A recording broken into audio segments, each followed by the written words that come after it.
जनाब ज़िमनी इंतखाबात हों या सेनेट इलेक्शंस, हर तरफ इन्हीं दोनों इंतखाबात का चर्चा है। और ख़ासकर ज़िमनी इंतखाबात में जिस तरह से पोलिंग हुई, उसके बाद मुख्तलिफ पोलिंग स्टेशन पर हंगामा आराई हो, माहौल हो, और बाद में आने वाले नताइज या फिर कुछ ऐसे भी हल्के जहां पर अभी तक नतीजे रुके हुए हैं, इस सारी सूरत हाल को ज़िमनी इंतखाबात में क्या माहौल रहा, आज डिस्कस करेंगे। जनाब सबसे पहले NA 75 की बात करते हैं, डस्का का ये हल्का है। तो ज़िमनी इंतखाबात में जुमे के रोज़ जब पोलिंग हो रही थी, इस दौरान मुख्तलिफ पोलिंग स्टेशन पर शदीद बेनज़मी देखी गई, हंगामा आराई हुई, जिसके नतीजे में 2 अफराद जाम बहक हुए, कई जख्मी भी हुए। लेकिन इस हल्के में सूरत हाल उस वक्त खुसूसी तौर पर तशवीशनाक और मुबहिम हो गई जब अचानक 20 पोलिंग स्टेशन के प्रिजाइडिंग अफसरान गायब हो गए, लापता हो गए।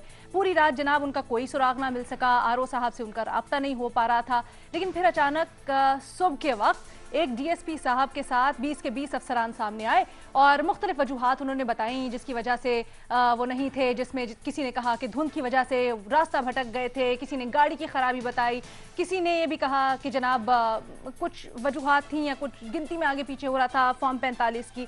उन सब को भी हम डिस्कस करेंगे जनाब। इसके साथ साथ एक और भी हल्का है जिससे मुतल्लिक वीडियोस बड़ी वायरल हो रही हैं, लेकिन ये खुसूसी तौर पर NA 75 जो हल्का है, इसके ऊपर मुस्लिम लीग नून, जिसको ये 20 जो हल्के हैं इनके नताइज आने से पहले बरतरी हासिल थी, जब इन 20 नताइज हल्कों के नताइज आए, 20 पोलिंग स्टेशंस के नताइज आए, तो इस हल्के में PTI को बरतरी हासिल हो गई। ना सिर्फ वो 4,000 वोटों का डिफरेंस पूरा हुआ, बल्कि PTI लीड में आई। इसके ऊपर मुस्लिम लीग ने एहतजाज करना शुरू कर दिया और फिर उससे बढ़कर उन्होंने ये कहा जनाब नतीजा तो एक तरफ, वो बाद में देखेंगे, लेकिन पहले ये तहकीकात होनी चाहिए कि ये जो 20 अफसरान थे ये गायब कहाँ हुए थे। दूसरी जानिब तहरीक इंसाफी कहती है कि जनाब जीत का ऐलान किया जाए क्योंकि हम जीते हैं यहाँ पर। अब इस सारी सूरत हाल को हमने डिस्कस करना है, ये सारा मामला क्या हुआ, साथ ही साथ NA 51 वजीराबाद का हल्का, जहां पर एक वीडियो जो कि एक प्रिजाइडिंग अफसर की वायरल हुई थी, उसमें देखा गया था कि एक वोटों से भरा हुआ थैला लेके वो कहीं जा रहे थे। उससे मुतल्लिक ही उसी प्रिजाइडिंग अफसर ने अपनी एक वीडियो बनाकर जारी की है, जिसमें कोई शख्स है जो उनको कुछ बता भी रहा है कि क्या बोलना है, जो बयान दे रहे हैं उसके साथ साथ उनको दरमियान में लुक में दिए जा रहे हैं। इस मामले को भी डिस्कस करेंगे। तो तमाम तर सूरत हाल का जायजा लेने के लिए हमारा सवाल ये है बुनियादी कि ज़िमनी इंतखाबात में जो कुछ हुआ, इसमें जीत किसकी हुई, बेनिफिशियरी कौन नजर आता है। ओपन ऑप्शन है हमारे एनालिस्ट के पास। हसन निसार साहब हमारे साथ पैनल पर मौजूद हैं, मुस्कुरा रहे हैं। मुनीफ फारूक साहब हैं, रीमा उमर साहिबा हैं, मजहर अब्बास साहब और रसूल बख्श रईस साहब भी हमारा साथ दे रहे हैं प्रोग्राम में। मजहर अब्बास साहब, गुफ्तगू का आगाज आप। मेरा ख्याल कोई नहीं है बेनिफिशियरी, लूजर है सब। और बुनियादी तौर पे ये सिस्टम सबसे बड़ा लूजर है इस तरह के इलेक्शंस में।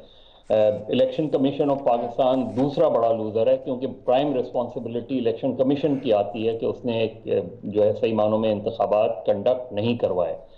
देखिए, कोई 6 के करीब प्रोविंशियल असेंबलीज के इलेक्शंस हुए हैं और कोई 3 के करीब गालबन नेशनल असेंबली के इलेक्शंस हुए हैं। ये छोड़ दें कि इसमें कौन जीता कौन हारा।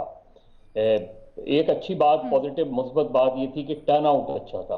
Turn out normally by elections में अच्छा नहीं होता, और टर्न आउट अच्छे होने की एक बड़ी बुनियादी वजह PDM का वो जो पिछले चंद माह से उनकी पॉलिटिकल एक्टिविटीज थी, वो एक बड़ा जो है अहम अंसर था कि जिसकी बिना पे जाहिर है जो उनके मुखालफीन थे PDM के, यानी जो हुकूमत थी PTI थी, वो भी मुतहर्रिक हुए, और PDM के लोग या PMLN के लोग या पीपल्स पार्टी के लोग वो तो थे ही। तो इसीलिए अगर आप देखें कि जो जैसे थरपारकर में इलेक्शन हुआ तो 2018 के मुकाबले में ज़्यादा वोट पड़े हैं और लीड भी ज़्यादा बड़ी है। इसी तरीके से अगर आप प्रोविंशियल असेंबलीज के रिजल्ट देख लें, उसमें भी हमें नज़र आता है दोनों को अपनी अपनी जगह नुकसान हुआ है। यानी PTI ने एक जगह JUI के मुकाबले में कौमी असम्बली की सीट जीती, तो नौशेरा जो परवेज खटक साहब का अहम हल्का है, वहाँ PTI हार गई और PTI ने उसको कंसीड भी किया, क्योंकि परवेज खटक उसको कॉन्टेस्ट कर रहे हैं।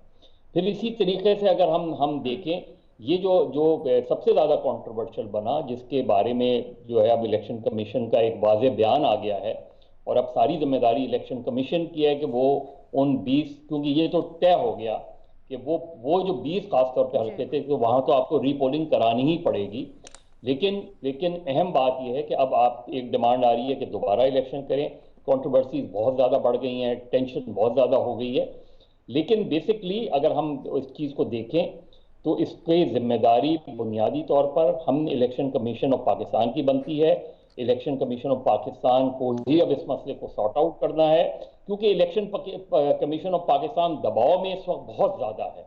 एक तरफ सुप्रीम कोर्ट में सेनेट के इलेक्शन के हवाले से उन्होंने अपनी एक पोजीशन ली हुई है, फिर पीटीआई जो हुक्मरान जमात है वो उन पर जोर दे रही है कि आप नताइज का ऐलान करें, फिर अपोजिशन उन पर जोर दे रही है कि आप जो है इस पे पूरे इंतखाबात कराएं।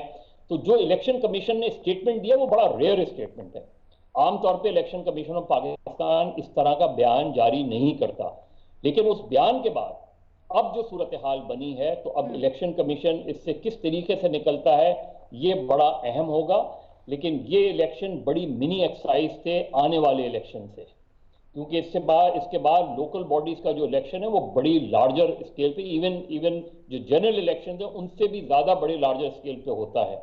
तो क्या ये इलेक्शन कमीशन मौजूदा मशीनरी, और फिर सबसे अहम बात पंजाब की एडमिनिस्ट्रेशन का रोल, आईजी नहीं मिल रहे, चीफ सेक्रेटरी रिस्पॉन्स नहीं कर रहे, तो ये जो चीज है इससे बहुत ज्यादा शुकूक व शुबहात ने जन्म लिया है।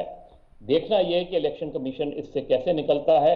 लेकिन ओवरऑल लूजर अगर आप कहें, बेनिफिशियरी तो मुझे इसमें नहीं नजर आता है कोई, लेकिन लूजर जरूर बहुत सारे नजर आते हैं, जिसमें prime loser election commission of Pakistan है।